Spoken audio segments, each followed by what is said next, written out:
Bonjour tout le monde, ici Céline Drouin, animatrice de l'Effet Papillon, une émission qui est en ondes sur CJMD 96.9 FM à Lévis. Aujourd'hui, je suis au Salon de l'Éveil de Cathy Tropiano. Je suis au kiosque 348 de la station. Et je suis allée chercher Joël tantôt. Je suis allée le voir. Moi, je le trouvais beau. Oh! Puis moi, je l'ai suivi. Oui.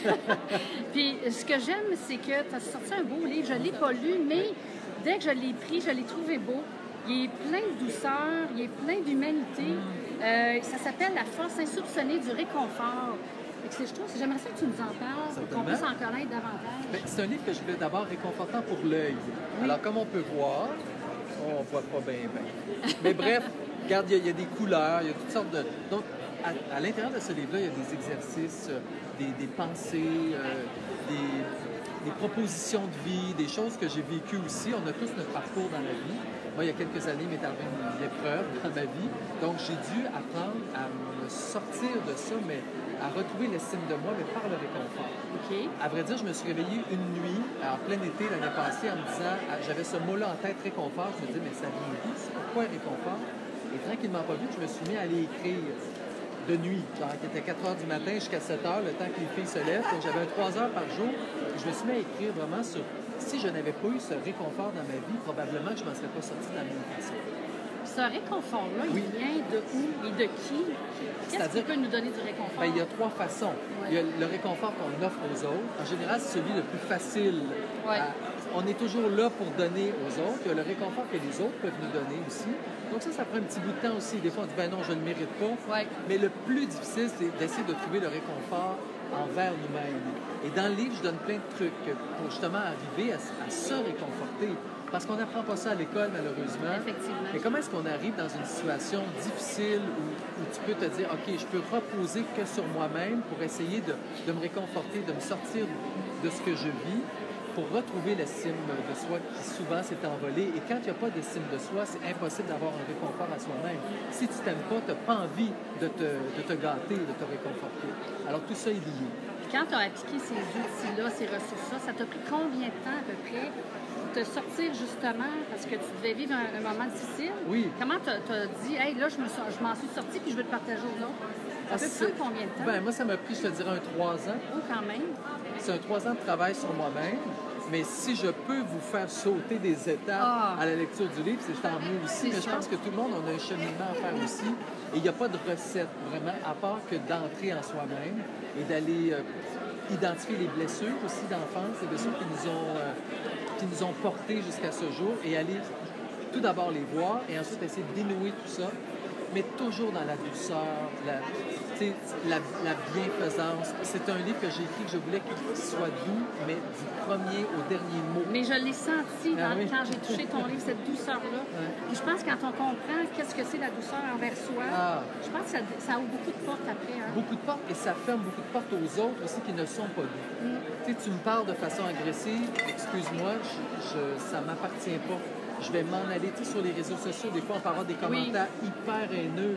On n'est pas obligé d'accepter ça. Hein? Non. On les enlève. Souvent, ça parle juste de la personne qui te l'écrit. Ça ne parle pas de toi. La personne qui t'écrit, c'est si enragée, c'est parce qu'elle a quelque chose qu'elle n'a pas guéri. Toi, tu n'es peut-être que le miroir qui reflète sa haine envers elle-même, mais on n'a rien à voir avec tout ce qui n'est pas doux dans notre vie. Il faut prôner la douceur, il faut l'offrir. J'essaie de l'offrir aussi, bien sûr, aux autres. Mais il faut d'abord se faire douceur et non pas se faire violence. Ah oui. Puis dans ton entourage personnel, qui t'a offert cette douceur-là, qui t'a vraiment amené à sortir de ça aussi? Là?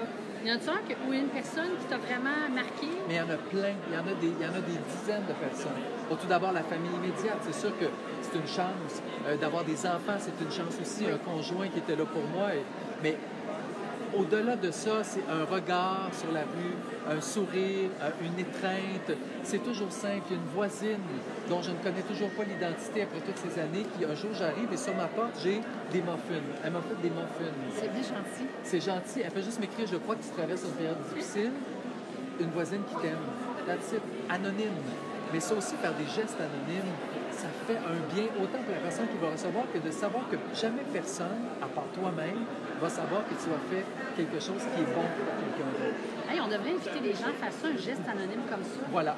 C'est beau, hein? Ça peut être un mot, ça peut être un objet qu'on donne. Exact, peu importe. On laisse en quelque part, peut-être à la personne, on sait à qui on veut le laisser, mais de façon anonyme. Un peu comme Amélie Poulain dans le film Le fabuleux destin d'Amélie Poulain, où c'est devenu comme sa mission de rendre les gens heureux autour d'elle. C'est simple. Et ça coûte presque rien. Tu sais, sa boîte de muffins, elle ne saura jamais, cette voisine-là, à quel point elle me fait du bien. Je m'en rappelle encore 5 ans plus tard. Ben, j'espère qu'elle nous écoute. Ça serait qui le fun. sait. Et manifeste-toi peut-être après toutes ces ça serait le fun. Oui, j'aimerais ça la serrer dans mes bras. Ah oui. Hey, quel beau livre. J'ai hâte de le lire. Puis c'est sûr, je vais t'inviter à l'émission. Avec quand plaisir. Tu vas venir. Oui. Et j'aimerais ça que tu expliques aux auditeurs aussi, c'est quoi tes autres projets qui sont en cours présentement. Si les gens veulent te suivre, où est-ce qu'on peut aller? Alors, ben, écoute, un peu partout. Je suis à la radio à Rouge FM, donc avec Véronique et les Fantastiques. Une émission à Canal Vie qui s'appelle Ouvrez, on ne sait jamais, une émission de décoration avec Émilie Serretti. Sinon, j'ai ce livre-là. Il y a des conférences qui s'en viennent l'année prochaine. Et, sur le même thème? Sur le même thème. Donc, c'est Se relever par la force du réconfort. Comment arriver à... Ça va être une tournée au Québec? Oui, tournée au Québec, exact. Oui. Ah, ben là, tu vas me tenir au courant. C'est sûr que je vais te tenir au courant. Parfait, c'est bon. Alors voilà, en gros, puis des mises en scène aussi, beaucoup de mises en scène. Bref, ça va super bien. C'est une vie équilibrée. L'équilibre aussi, beaucoup rapport avec le réconfort. Ben, t'es réconfortant. Ben, mon Dieu. On se donne un câlin. Oui. Hey, merci beaucoup. Merci à toi, Merci d'être venu. À très bientôt. On salue nos auditeurs. Bye. Bye.